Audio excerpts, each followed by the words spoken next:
Devon Ashworth was 38 years old, and until that Tuesday morning, he believed he had a good marriage. Not perfect, but real.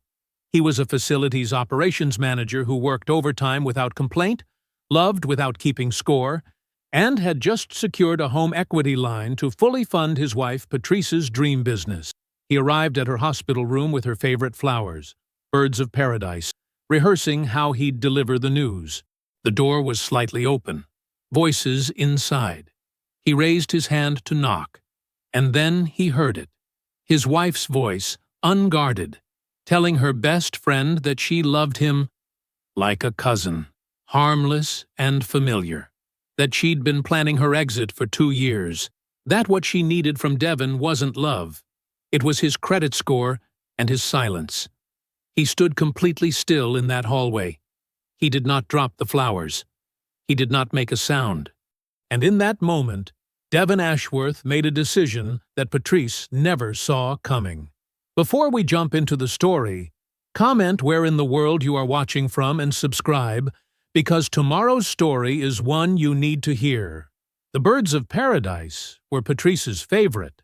Devon had driven 20 minutes out of his way to get them, past the gas station roses and the grocery store carnations and the sad little buckets of daisies sitting in cloudy water. He'd gone to the florist on Clement Street, the one with the green awning and the hand-painted sign, because Patrice always said that place got them fresh. The flowers sat on the passenger seat now, wrapped in brown paper. Orange and purple petals fanned out like something tropical and alive. The morning light came through the windshield and caught them just right. Devon kept his eyes on the road. It was a Tuesday.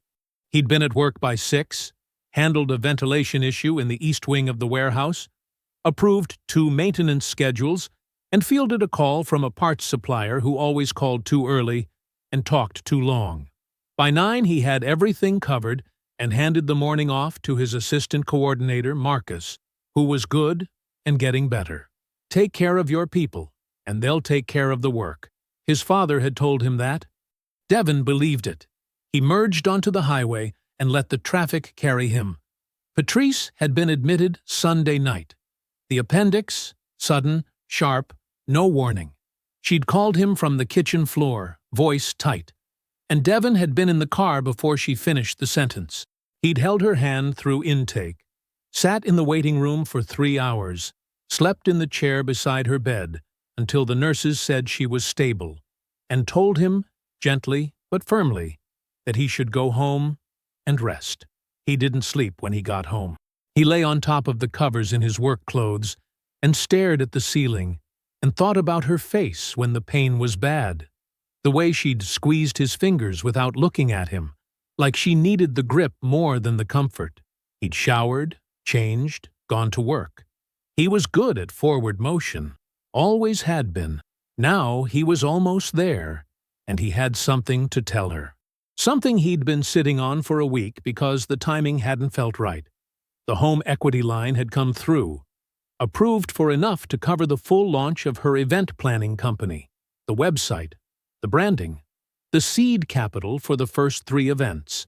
Everything she'd mapped out in the business plan, she'd revised 4 times on the dining room table, while Devon made sure there was coffee in the pot and kept his mouth shut about the hours. 3 years he'd watched her build towards something. He'd worked overtime without making it a conversation. He'd covered the dental emergency in February without hesitation. $1,400 he hadn't planned for. Paid without ceremony, because that was what you did when someone was yours.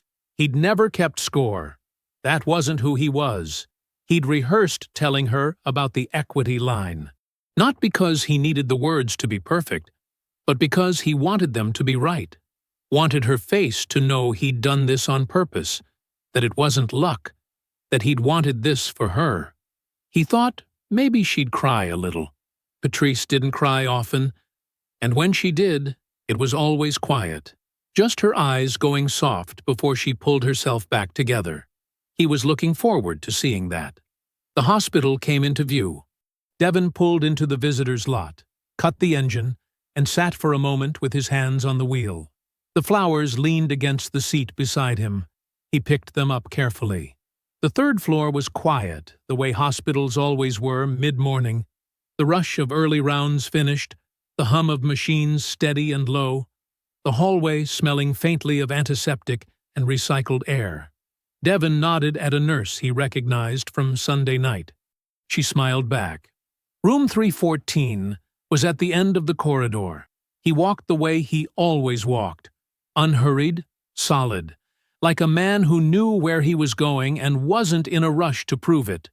The flowers were in his left hand, his jacket was straight, and somewhere in his chest there was a quiet warmth that had been sitting there since he left the florist. He was almost at the door when he heard voices. The door was slightly open. Not wide, just a gap, maybe 4 inches, enough for sound to travel. He recognized Audra's voice first. Patrice's best friend since college.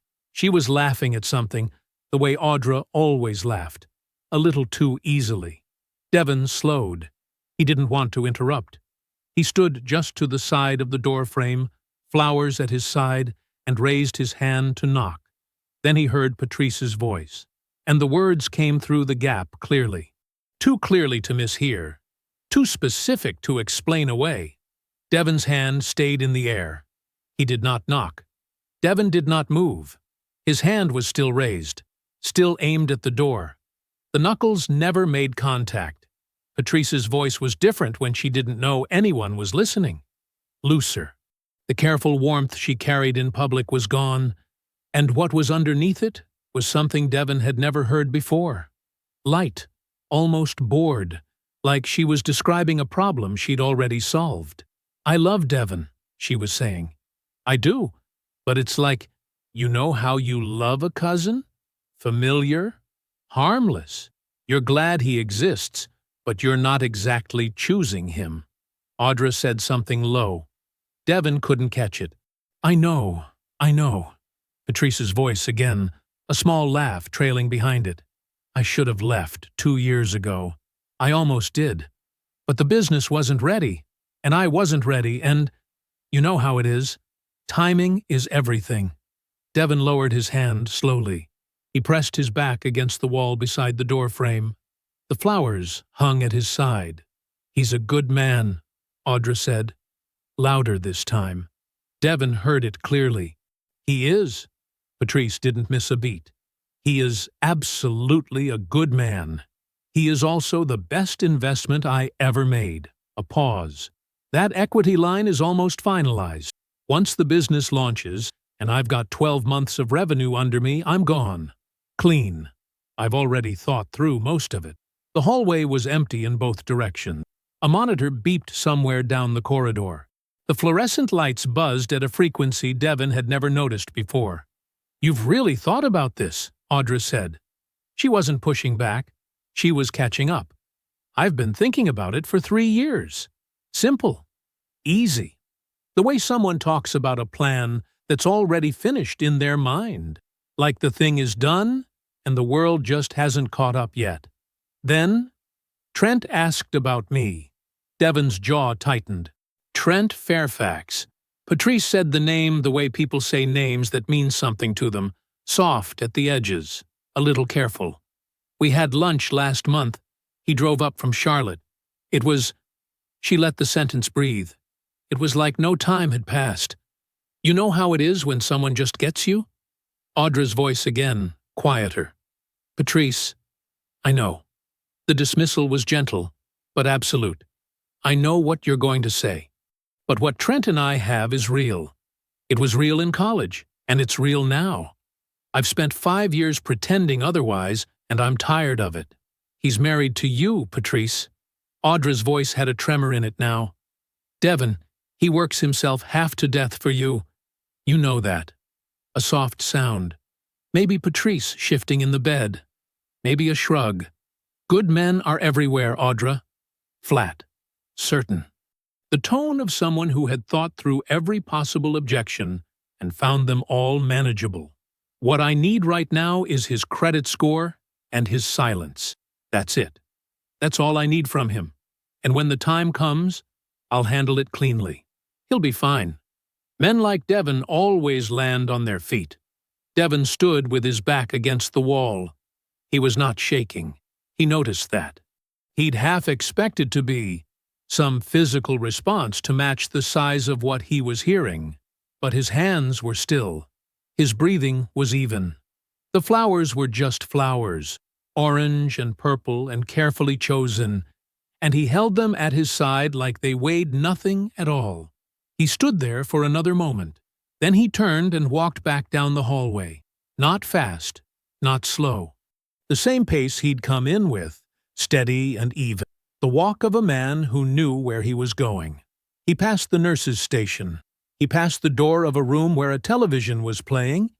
He passed the family waiting area with the plastic chairs and the stack of old magazines and the window that looked out onto the parking structure. He found a chair near the elevator bank. He sat down. He put the flowers on the chair beside him. The brown paper crinkled once and went still. He put his hands on his knees. He looked at the elevator doors. He sat like that for a while, long enough for the elevator to open and close twice, long enough for an orderly to pass with a cart and nod at him without stopping, long enough for something inside him to move from one place to another. He wasn't sure what to call it, only that it had shifted, and he understood that certain things were going to be different now. He reached into his jacket pocket and took out his phone.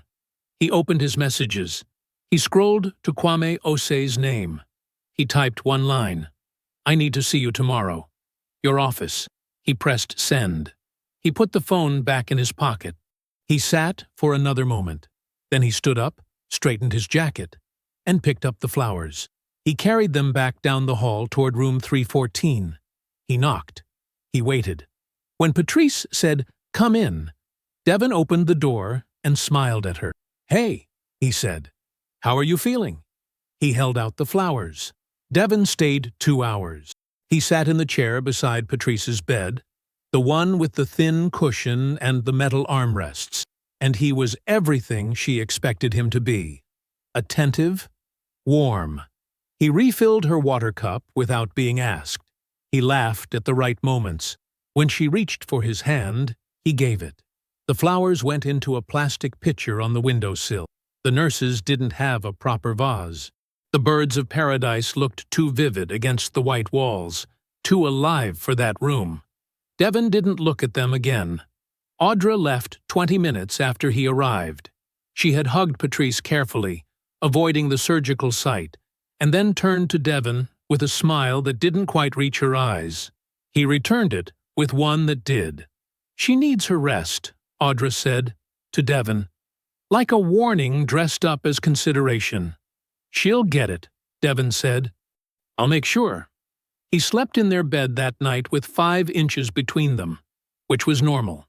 He ate breakfast the next morning and asked Patrice what she wanted before he went to the cafeteria, which was also normal. He carried her discharge bag over his left shoulder and brought the car around to the hospital entrance and helped her into the passenger seat like a man who had no reason to do otherwise. She touched his arm as he pulled out of the parking structure. "I don't know what I'd do without you," she said. He kept his eyes on the road. "You'd figure it out," he said, and smiled a little, and she took it as warmth. He got her settled at home. Pillows arranged, medication on the nightstand, television remote within reach, a full glass of water, and a bowl of crackers on the side table because she'd mentioned her appetite wasn't back yet. He told her he had to go into work for a few hours. She said she understood. She said she'd sleep. He drove to Kwame's office and arrived at 11:14 in the morning. Kwame Ose's firm occupied the second floor of a narrow building on Clement Street, above a dry cleaner and across from a parking garage. The waiting area had 2 leather chairs, a small table with no magazines, and a receptionist named Donna, who had worked there for 11 years and knew not to ask questions. She showed Devon in without announcement. Kwame was standing when Devon entered. He had already cleared the chairs in front of his desk, moved the files that usually occupied one of them to the credenza behind him. He had been expecting the call since Devon's text the night before. They shook hands. They sat. Devon recounted everything.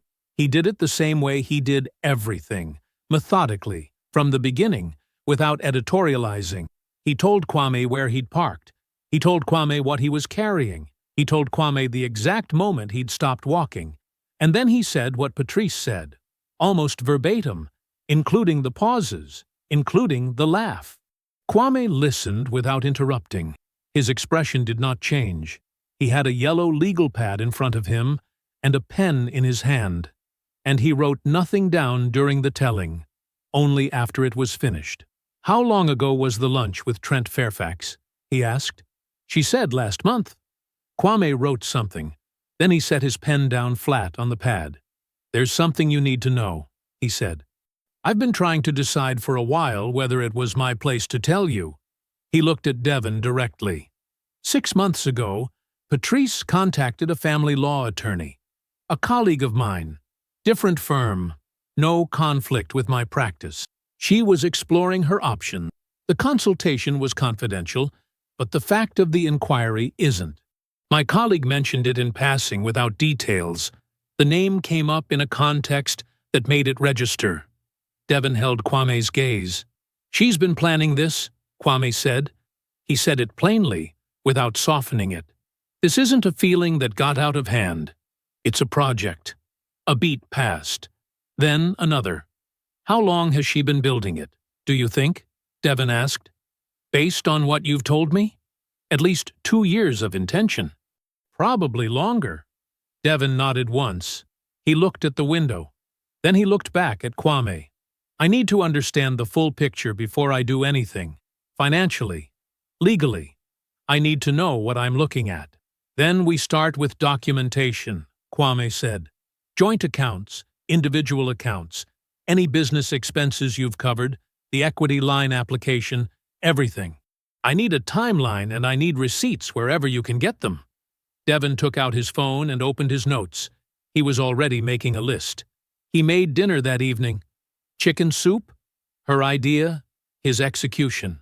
They ate together at the kitchen table, Patrice still moving slowly. And Devon asked her whether she needed anything before bed. She said no. She kissed him on the cheek. She said good night. He watched the light go out under the bedroom door.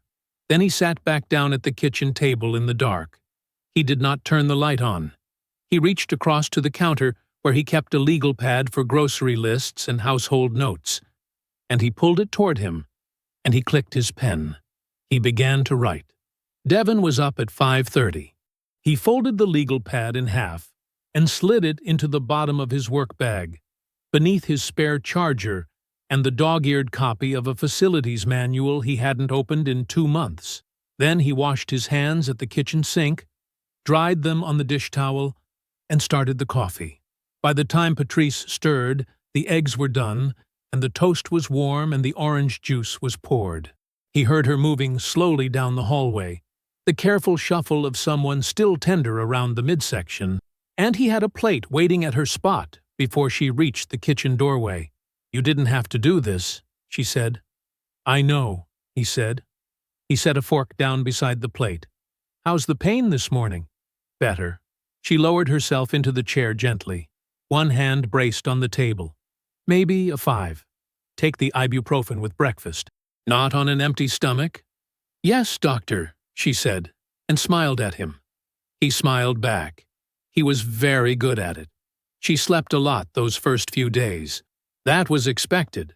The doctor had said as much. Devon worked from home when he could and went into the office when he had to. And in the hours between errands and meal preparation and the ordinary maintenance of a house where someone is healing, he sat at the desk in the spare bedroom with his laptop open and he worked through the accounts. He started with the joint checking. He had access to 3 years of statements through the bank's online portal, and he went through them the way he went through everything, methodically, from the beginning, without skipping. He was looking for a pattern, and patterns, once you knew to look, were not hard to find. The transfers were the first thing. Small at first. $300 here, $250 there. All moved to an account he recognized as Patrice's private savings, the one she'd had before they married, the one she occasionally used for what she called personal expenses. He had never questioned it. He had never had reason to. But the amounts had grown, and the frequency had increased. And over the course of 36 months, Devin calculated that just under $19,000 had moved from their joint account into that account without a single conversation. He wrote the figure down on a fresh legal pad. He kept his handwriting small and even. The cash withdrawals came next. He cross-referenced the dates against his own work calendar. The overtime weekends were easy to identify. He had logged them all for his HR records, and the alignment was not subtle. Saturday mornings, he was at the logistics facility running emergency operations. $200 would leave an ATM 4 miles from their house. The same ATM, mostly. The same increments. He photographed each statement with his phone. Steady hands, clean angles. Every number legible. The business expenses took more attention. Patrice had a business account she used for the event planning work she was building toward, and Devin had been depositing money into it regularly for 2 years. Seed money, she called it. Working capital for vendor relationships and licensing fees, and the professional memberships that were, she said, essential to getting the right clients. He pulled every receipt she had ever shared with him. He cross-referenced vendor names against what she'd described to him in conversation. Some of it matched. Enough of it didn't. He built a column for the discrepancies. He was careful not to assume. He only wrote down what he could see and confirm. Assumptions were not useful. Documented facts were. He found Trent Fairfax on a Thursday afternoon, while Patrice was napping. LinkedIn first. The profile was maintained carefully. Professional headshot, clean layout. The kind of page that said, "I take this seriously," without saying it outright. Trent was 39. He ran a boutique marketing consultancy out of a shared office space in Midtown. His listed skills were vague in the way that service industry skills often were. Brand strategy, stakeholder communications, executive positioning. But his endorsements were real, and his connections numbered in the high hundreds. Devin clicked through to his business website. Minimal design, confident copy. The client section listed 6 names, all mid-size regional companies. The testimonials were complimentary and specific enough to be genuine. He found a regional business journal profile from 2 years prior. Trent had been described as a connector, someone whose value is as much about who he knows as what he does. Devin read that sentence twice. A man like that, his whole operation running on introductions and goodwill and the careful cultivation of professional trust, was only as stable as his reputation. His consultancy had no product, no inventory, no infrastructure. It had relationships. Devin noted this. He did not decide anything. He simply noted it, the way he noted everything useful, and kept scrolling. He called Kwame from the car that evening. "I pulled everything on Fairfax," Devin said. "Small operation, word-of-mouth dependent, maybe 6 clients at a time." A pause on Kwame's end. "Interesting timing. A fraternity brother of mine, Marcus, corporate communications director over at Dunmore Group, mentioned last week that Fairfax's firm reached out about a contract. They're still in early conversations." Devin watched a light change at the intersection ahead of him. "Is that right?" "That's right," Kwame said. Neither of them said anything further about it. That night, Devin closed the laptop, squared the documents into a manila folder, and slid it into his work bag beside the legal pad. He zipped the bag closed. He set it beside the desk chair. He walked to the bedroom doorway. The room was dark, except for the thin light coming in around the curtain edges. Patrice was on her side, one hand tucked under the pillow, her breathing slow and even. Her hair was loose across the pillow. She looked, in that light, the way she had looked when he first loved her. He stood in the doorway and looked at her for a long moment. Then he reached up and pulled the door almost closed, leaving just an inch of space. He went back to the spare bedroom. He had more work to do. Devin called her at 9:15 in the morning, after Patrice had taken her medication, and settled back into the bedroom with a book. He kept his voice easy, warm, the voice of a man who had nothing on his mind except doing something nice for his wife. "Audra, hey, sorry to call out of nowhere." He leaned against the kitchen counter, coffee mug in his other hand. "I've been thinking about doing something small for Patrice, now that she's recovering. Just a few people, low-key at the house. Nothing that would wear her out. I thought maybe you could help me coordinate." A brief pause on her end. "Oh. Yeah, of course. That's really sweet, Devon. I know she'd want you involved," he said. "You're her person." Another pause, shorter. "Sure. When were you thinking?" "That's actually what I wanted to talk through. Are you free this week? Coffee?" They met Thursday morning at a place called Cornerstone on the east side. Neutral ground, busy enough to feel public, quiet enough to talk. Devon arrived first. He chose a table near the window, ordered a drip coffee, and was reading something on his phone when Audra came in. She looked tired, or something adjacent to tired, the particular look of a person who has been carrying something they weren't built to carry for longer than they expected. Devon stood when he saw her, smiled. "Thanks for coming out." "Of course." She unwound her scarf and sat across from him, both hands wrapping around her cup before it had even finished being set down. "How's she doing? Really?" "Better every day," Devon said. "Still sore. You know, Patrice, she's not great at slowing down." Audra laughed, small and genuine. "No, she is not. Has she seemed stressed to you lately?" Devon asked. His tone was conversational. "Concerned husband? Nothing more. Before the surgery, I mean. I kept feeling like something was weighing on her and I couldn't get her to talk about it." Audra's eyes moved to her cup. "I mean, the business stuff. That's always on her mind." "Right." Devon nodded slowly. "The launch timeline. She's been anxious about that." "Yeah." Audra turned her cup a quarter rotation. "The usual things. Has she mentioned anything specific? I just want to understand what she's dealing with, so I'm not adding pressure." "No, nothing specific." Audra's voice was a little too flat, a little too settled. The voice of a woman who had practiced saying nothing specific and was hoping she'd gotten good at it. Devon didn't push.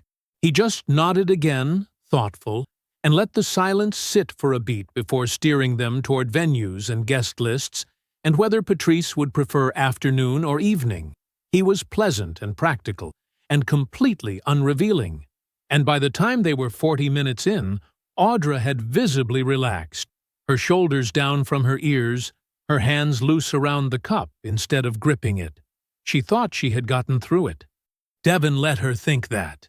He picked up the tab without making anything of it, and they walked toward the door together, and he held it open for her, and they were standing on the sidewalk in the thin morning light when he stopped and looked at her directly. "Audra." His voice was quiet, steady, not accusing, not pleading. "I need you to know that I'm not the man Patrice told you I was." Her face changed. Just slightly. A small movement around the eyes, a tightening at the corners of her mouth. It was enough. "When this is over," Devon said, "I hope you remember that." He didn't wait for her to respond. He gave her a single nod, the kind that closed a conversation without slamming it, and he walked to his car. Audra called Patrice before Devon had reached the highway. He knew she would. That evening, Patrice mentioned she was tired and went to bed early. Devon waited until her light went off. Then he opened his laptop at the desk in the spare bedroom and pulled up their shared family calendar. He had used it for years, for his work schedule, for home maintenance appointments, for the kind of ordinary domestic record-keeping that builds up quietly over a marriage. Patrice used it, too, with less consistency, but enough that the entries were there. He went back 18 months. He matched every cash withdrawal date he had documented against her calendar entries. The alignment was exact. 3 withdrawals fell on a weekend she had marked Nashville. Girls' trip. Two more matched a Friday she had listed as Vendor MTG, Charlotte. Another cluster appeared around a long weekend labeled simply A plus Me, Spa. Devon wrote down the Charlotte entry. He noted the date. He opened a browser tab. The hotel took 3 calls to reach the right department. He was patient. He explained calmly that he was trying to verify a stay for tax documentation purposes, that his wife had expensed the trip, and he needed to confirm it appeared under the correct name for their records. The third person he spoke to confirmed it without hesitation. The reservation had been made under Patrice Ashworth and Trent Fairfax. 2 guests. A king room. Devon wrote that down too. He wrote it clearly, with the date, and the hotel name, and the representative's name, and the time of the call. He slid the page into the manila folder behind the bank records. He closed the notebook. He carried his glass to the kitchen sink and filled it with cold water, and stood there, both hands wrapped around it, looking out at the dark backyard for a long moment. Then he turned off the light and went to bed. Devon arrived at Kwame's office at 8:40 in the morning, 20 minutes before Kwame's first scheduled appointment. The receptionist waved him through without a word. She had seen him before. She knew what kind of visit this was. Kwame was standing at his window when Devon came in, coffee in hand, looking out at the street below. He turned when he heard the door and gestured to the chair across from his desk without ceremony. Devon sat. He placed the manila folder on the desk between them, flat and square, and folded his hands on top of it. "Everything?" Kwame asked. "Everything." Kwame set down his coffee. He opened the folder and went through it the way he went through everything, methodically, without expression, giving each page the full weight of his attention before moving to the next. The bank records, the transfer documentation, the financial discrepancy timeline Devon had built date by date, the hotel confirmation, and at the back, paper-clipped separately, the equity line approval letter, the one Patrice was still waiting for Devon to finalize. Kwame read for 11 minutes. Devon did not speak. He watched the window. When Kwame closed the folder, he leaned back in his chair and looked at Devon for a moment without saying anything. Then he said, "She built this on a foundation that doesn't exist." Devon said nothing. Kwame turned the folder so its edge aligned with the corner of his desk. A habit. Let's go through it. The business hasn't launched. There are no business assets, no inventory, no accounts receivable, no established client base, no LLC with operating history. There is nothing to divide, because there is nothing that legally exists yet. Whatever she was counting on taking from the business is paper. It is an idea. Courts don't split ideas. Devon nodded once. The equity line. Kwame tapped the paper-clipped letter. It's approved, but it has not been drawn. Not $1. You can withdraw that application, and she has no grounds to compel you to finalize it. It was never marital money.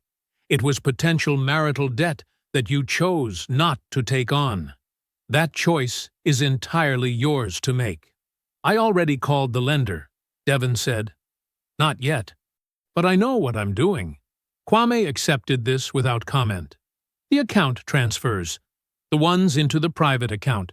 The cash withdrawals. He opened the folder again briefly, glancing at the timeline. This is dissipation. She was diverting marital funds for personal use unrelated to the marriage. I can argue this aggressively. A judge will want to see it. A judge will care about it. It shifts the equitable distribution calculus significantly in your favor. He closed the folder again. And the house. He paused just a beat to let it land. You inherited the house 14 months before you married Patrice. It never lost its character as separate property. There was no commingling, no refinancing that brought her onto title, no legal action that folded it into marital assets. Devon. He looked at him directly. She cannot touch that house. Her attorney is going to tell her the same thing I'm telling you, and it is going to be the worst moment of her planning process. The room was quiet for a moment. Devon looked at the folder. He thought about Patrice 3 nights ago, settled on the couch with her feet tucked under her, asking him about the equity line timeline with a softness in her voice that he now understood completely. He thought about the house, the one his uncle left him, the one he had repainted the summer before Patrice moved in, room by room, every weekend, alone. "I want to wait," he said, "before you file." Kwame raised an eyebrow slightly. "Not surprised, just listening." "One more piece," Devon said. "I'll know it when I have it." Kwame nodded. That was enough. Devon shifted in his chair. "There's something else." He told Kwame what he had found about Trent Fairfax, the boutique consultancy, the thin client roster, the complete dependence on personal referrals and professional relationships. Then he mentioned what Kwame had told him on the phone. His fraternity brother, the corporate communications director, recently approached by Trent's firm for a contract. Still in discussion, Kwame listened without moving. When Devon finished, Kwame was quiet for a moment. Then he said, "I've been meaning to catch up with Marcus anyway. We're overdue." He picked up his coffee. "I won't say anything that isn't true." Devon looked at him. "I know you won't." That was the end of it. He was home by 10:30. Patrice was in the living room with her laptop, doing what she described as light planning. Devon kissed her on the top of her head, asked if she needed anything, and went to change out of his work clothes. He spent the afternoon handling 2 things remotely for his job, ate a sandwich at his desk, and by evening was in the kitchen making pasta when Patrice appeared in the doorway, freshly showered, in the gray sweater she knew he liked. They ate at the table. It was pleasant.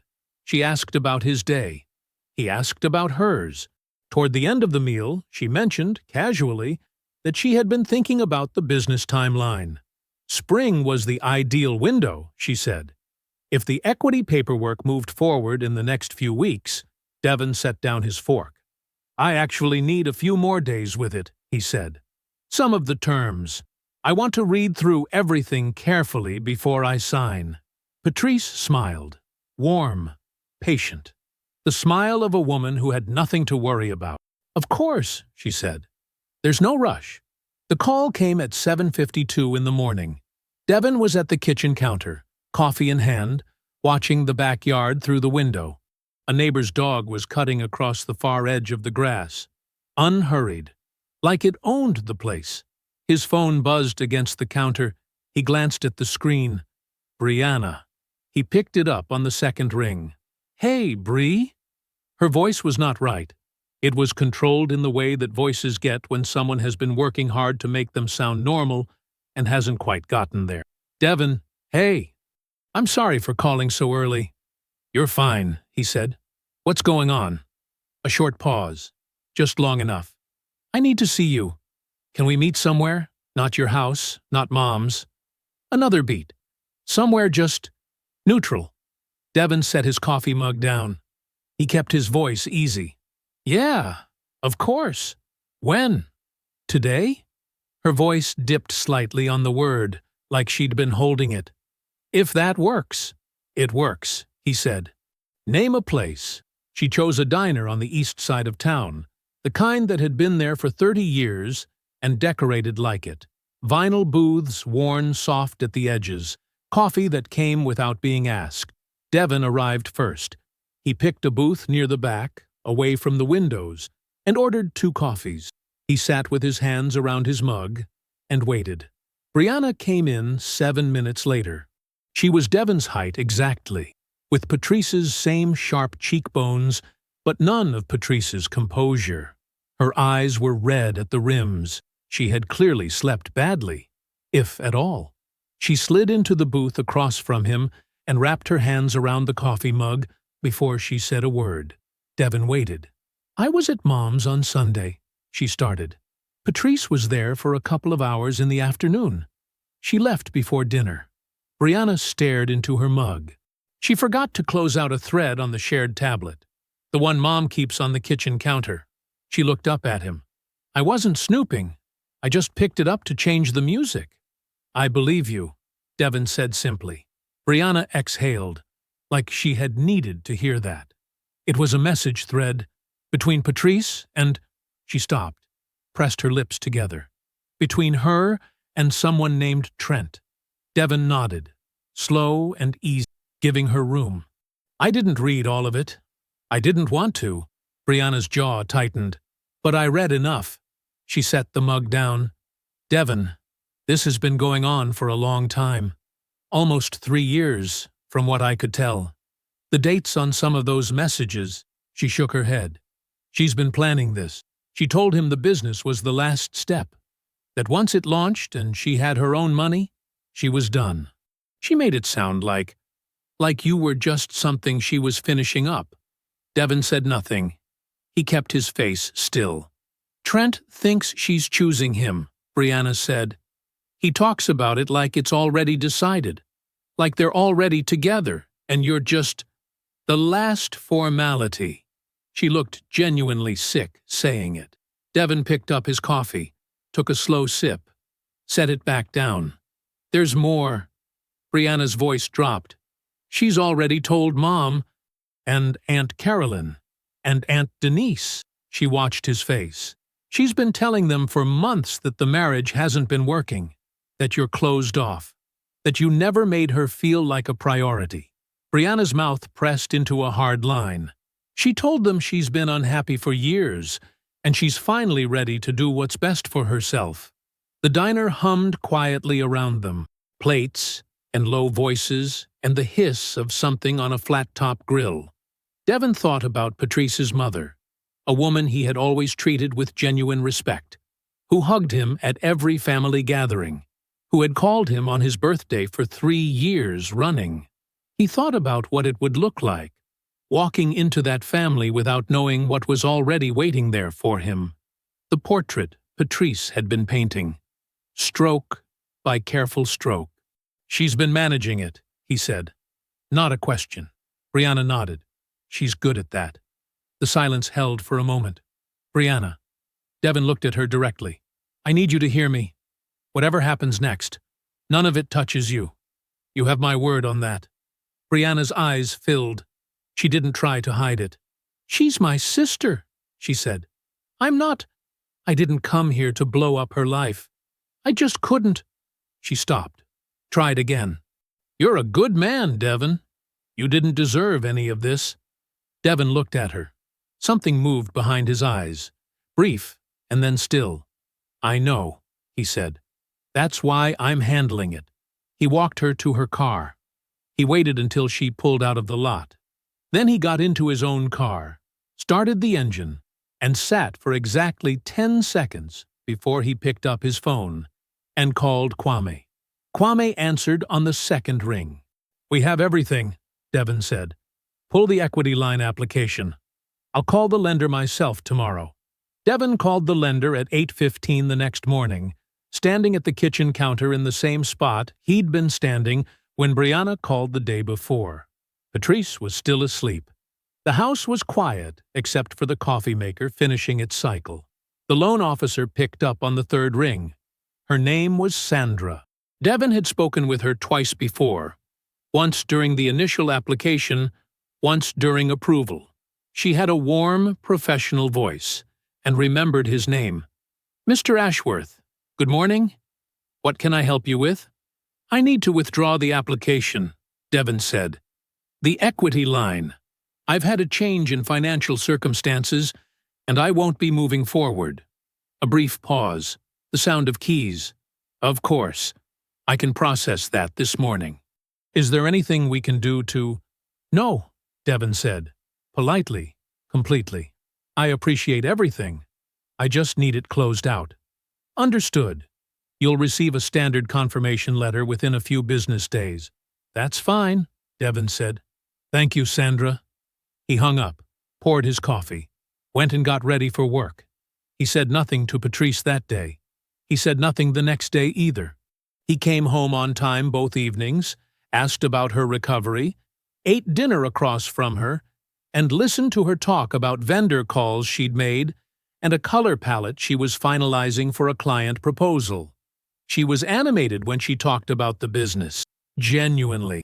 That part, at least, had always been real. Devon listened, asked questions, washed the dishes after. He slept without difficulty. He had made his decisions. There was nothing left to be anxious about. The letter arrived on a Thursday. Devon was at work when his phone lit up. Patrice's name on the screen. He was in the middle of a walkthrough with one of his maintenance leads, checking HVAC drainage on the second floor. He held up one finger, stepped a few feet down the hallway, and answered. "Hey." Her voice was smooth, but the rhythm was off, just slightly, like a song played a half-step too slow. "I got a letter today from the lender." "Okay," Devon said. A beat. "It says the application was withdrawn." "That's right." Another pause, longer this time. She was recalibrating. He could almost hear it. "Devon, what's going on?" "I thought we were finalizing. I've been looking more carefully at our debt exposure," he said. "I got uncomfortable with the numbers. It didn't feel like the right time to take on that kind of liability." "That's—" She stopped. Started again. "That's a conversation we should have had together." "You're right," he said. "And we will. I'll explain everything when I get home." She said, "Okay." The word was flat and careful, the way her words got when she was thinking hard and not ready to let that show. She was ready for him when he walked through the door that evening. He could see it in the way she was sitting at the kitchen table, upright, both hands around a glass of water, dinner already made. She had set the table. She had composed herself. She had a version of this conversation prepared. Devon set his bag down, washed his hands, and sat across from her. "Walk me through it," she said. Her voice was measured. Her eyes were not. Devon served himself from the dish she'd made, a pasta, something with roasted tomatoes, and looked at her with the same calm expression he'd been wearing for 2 weeks now. "I've been doing a thorough review of where we stand financially," he said. "The equity line made sense when I first applied, but I've been looking more carefully at our full picture, and I'm not comfortable pulling against the house right now. Not with the market the way it is." Her jaw moved slightly. "Devon, the business launch is dependent on that funding. You know that. We've been planning around it." "I know," he said. "That's part of what I want to sit down and talk through properly." He took a slow bite, chewed, set his fork down. "There are some things I've been wanting to discuss with you. About where we are. About what I've been thinking." He met her eyes. "Let's do it this weekend. Properly. Sit down together with clear heads." Patrice looked at him for a moment. Searching. There was something in her expression that was not quite fear, and not quite suspicion. Something in between. Something newer. She had not expected this version of him. "Fine," she said finally. "Saturday." "Saturday." Devon agreed. He finished his dinner. She finished hers. The table was quiet in a way it had never quite been before. Not the comfortable quiet of two people who didn't need to talk, but the taut and humming quiet of a wire pulled tight. In the days that followed, Patrice called Audra twice. Devon didn't know the exact content of those calls, but he knew they happened. He also didn't know about the third call, the one she made from her car, parked down the street, the evening after their dinner. The one that went to Trent. Devon came home from work on Friday evening and set his bag on the kitchen counter. He unzipped it. He removed the documentation folder, thick now, organized, every page in order, and placed it flat on the counter beside the stove. Then he opened the refrigerator and began preparing dinner for two. Devon set the table the way he always set it when he cooked something worth sitting down for. 2 full-place settings. The good plates, white with a thin gray rim. A wedding gift from Patrice's aunt. Cloth napkins folded once. Water glasses filled. Fork on the left, knife on the right. The way his grandmother taught him before he was old enough to reach the counter without a step stool. The food was on the stove. Roasted chicken, rice, green beans with a little garlic and lemon. Simple. The kind of meal that took care and didn't announce it. The documentation folder sat in the center of the table where a candle would normally be. Closed, squared to the table's edge. Devon had organized it that morning before Patrice was awake. Bank records first, then the hotel confirmation, then the written timeline he had typed and printed at work. 3 pages, clean and precise. Every transfer, every date. Every weekend trip cross-referenced against the shared calendar, against the marriage milestones he had tracked, without knowing he was tracking them. He had not been angry when he put it together. He had been thorough. Patrice came downstairs at 6:40. She had dressed for this, not formally, but deliberately. Hair done. A blouse Devon recognized. She had prepared herself to be persuasive, and she had chosen her clothes accordingly. She stopped when she saw the table. Her eyes moved to the folder, then to Devon, standing at the stove with his back to her. "Sit down," Devon said, quietly. "Food's almost ready." She sat. She did not reach for the folder. Devon brought the food over, served both plates, set the pans back on the stove, and sat down across from her. He picked up the folder, opened it, and laid it flat in front of her, without a word. She looked down at the top page. Bank records, her own name in the transaction column, transfers to an account Devon had never been given access to, dated back 2.5 years. 19 transactions. The amounts were listed neatly in the right-hand column. "I was in the hallway," Devon said. "Outside your hospital room. You were talking to Audra." Patrice looked up. Devon's voice was even. Not soft, not hard. Just level, like a surface you could measure things against. "I heard everything you said." He let that sit for a moment. "I've known for 2 weeks. I've spent those 2 weeks making sure I understood the full picture before I said anything to you. Devon, let me finish." Not loud, just final. She closed her mouth. He told her what he'd heard. Not summarized, word for word, the parts that mattered. The best investment I ever made. His credit score and his silence. He watched her face as he spoke, and he felt nothing he wasn't expecting to feel. A low, steady ache. The kind that had already settled in so deep it no longer surprised him. He told her about the hotel in Charlotte. He turned to the confirmation page and set his finger on the line. Patrice Ashworth and Trent Fairfax, and left it there for a moment before moving on. He told her he knew about the story she'd been building with her mother and her aunts. The emotionally withholding husband, the unhappy wife. The narrative she had been quietly laying down like groundwork before the house was even started. Patrice's first move was denial. Instinctive, smooth, almost convincing. Devon turned to the next page of the timeline and pointed to a date. Her mouth closed. Then she pivoted. Her chin came up slightly. Her voice found a different register. Wounded, tired.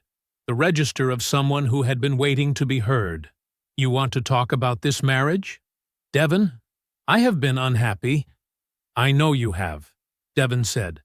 "Page 3 covers the anniversary trip I planned for your 35th birthday. The weekend I put $1,100 on the card and took 3 days off work. You were in Charlotte with Trent 6 weeks later."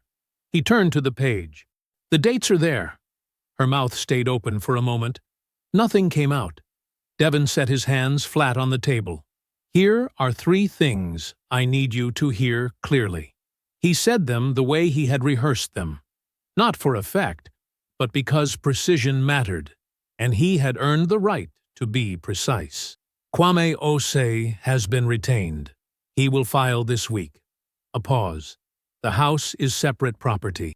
I inherited it before our marriage. Your attorney will confirm this independently. I'm not asking you to take my word for it." Another pause. "The equity line no longer exists. I withdrew the application 10 days ago." The color in Patrice's face shifted. Something moved behind her eyes. Calculation, fear, and something else. Something that might have been the first real understanding of the situation she was standing in. "I'm asking you to be out within 30 days, Devon said. Kwame can have the formal notice to you by Monday if you prefer it in writing. Patrice said nothing.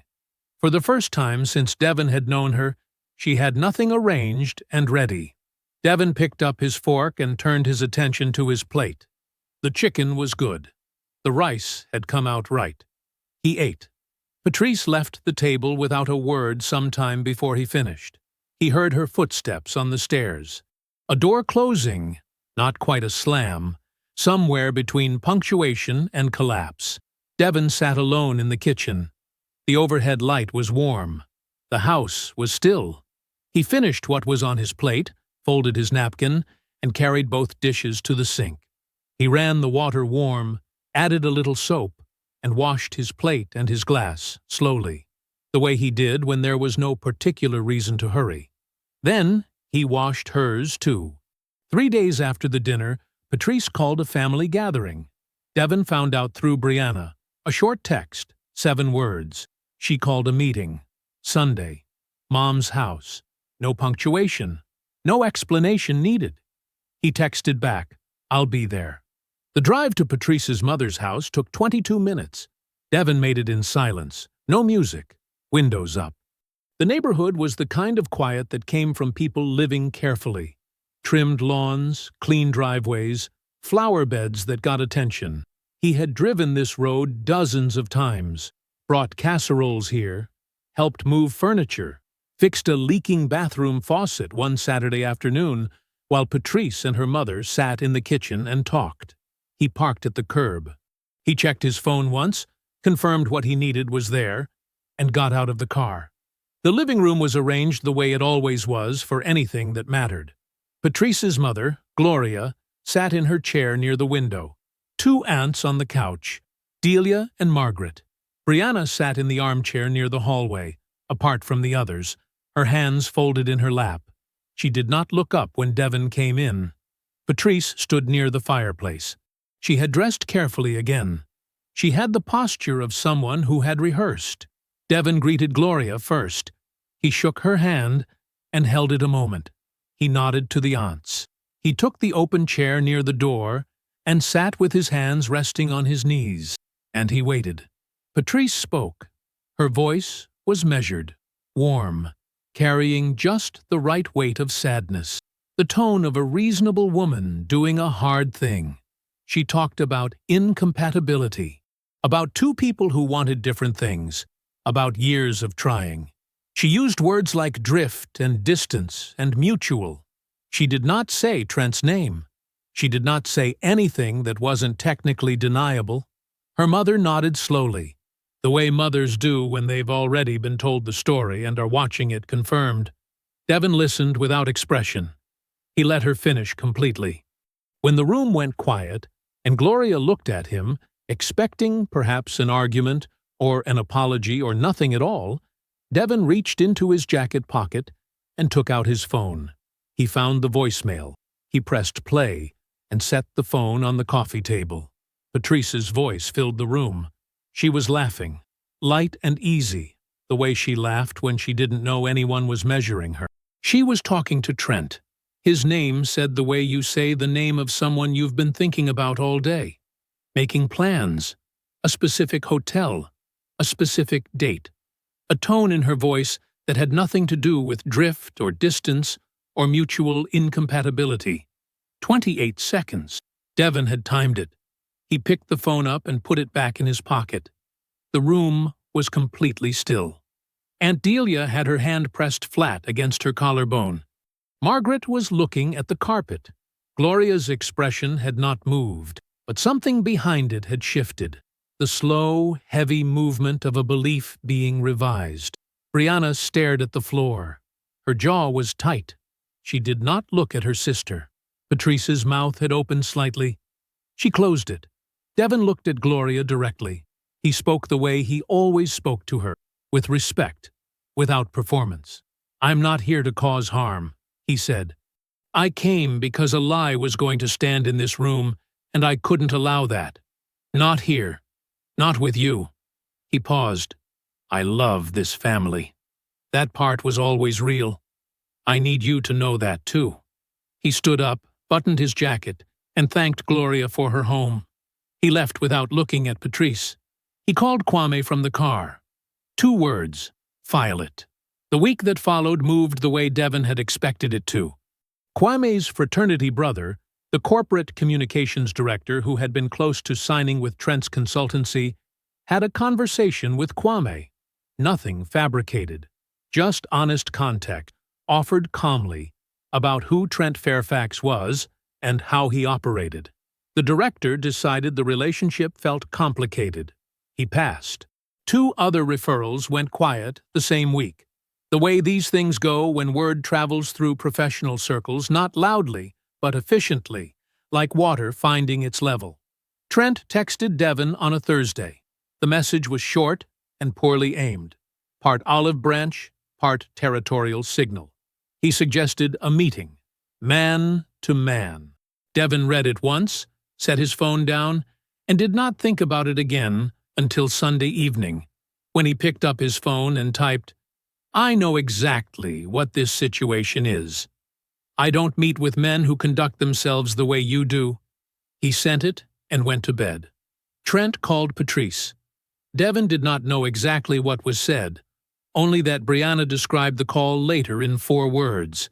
It didn't go well, and that after it, Trent went quiet. Then unreachable, then simply gone, the way men like Trent go when the math stops working in their favor. 6 months passed. The divorce was finalized on a Wednesday. Devon heard from Kwame by phone, calm, brief, the tone of a man reporting a thing he was never worried about. Patrice received her personal property, her car, and her share of the joint account, as it stood on the date of separation. The house remained Devon's, as it had always been. Her attorney had confirmed the separate property question without contest. The event planning business had launched. Underfunded, slower than she'd planned, working against the grain of what she'd hoped. Devon did not follow its progress closely. He did not need to. He took a long weekend to Atlanta. He slept well in a hotel room with blackout curtains and no alarm set. He ate good food and laughed with his college roommate until his face hurt. He came home rested. He brought the woodworking equipment out of the back of the garage, where it had been sitting under a tarp for 2 years. Patrice had found sawdust inconvenient. He set up the workbench, oiled what needed oiling, and started small. A bookshelf, 4 shelves, clean lines, no ornament.